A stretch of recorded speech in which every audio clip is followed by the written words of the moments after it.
Thank you, everybody.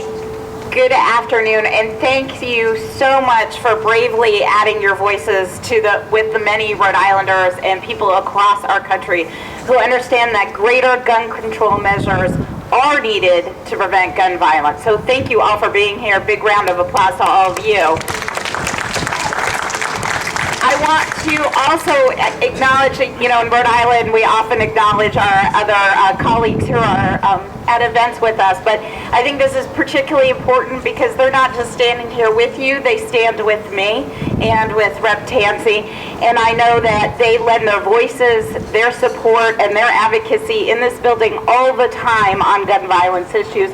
So I would like to acknowledge Representative Agello and Representative Regenberg. I think I saw Art Handy is here as well, and Senator Coyne, who is a newly elected senator and has made this one of her top priorities to make sure that we address gun violence in our state. The status quo with gun laws is obviously not working. Easy, quick access to guns is costing our country thousands of lives every year, and we must stop tolerating the illogical lie that somehow more access to more weapons is safer. I heard Hillary Clinton speak this weekend, and during that speech, she mentioned that 33,000 people die by gun every year in the United States. And quite frankly, I guess I just had never heard that number before, and it really surprised me. And I went home and I thought, wow, 33,000, that is so many people. What else does that compare to? And so as my kids say, I searched it up on the internet. And, here's what I found. Prostate cancer, which is the second leading cancer that kills men in our country, kills about 26,000 men in this country every year. So 33,000 lives by gun, 26,000 by prostate cancer. And of course, we want to make sure we put money and attention into prostate cancer awareness and prevention and research and education. That just makes sense. But those 33,000 other lives matter just as much, and their deaths were much more preventable. Unlike cancer, we know many of the causes and cures for gun violence. What stands in the way isn't a mystery. We must do more to make our voices and facts heard.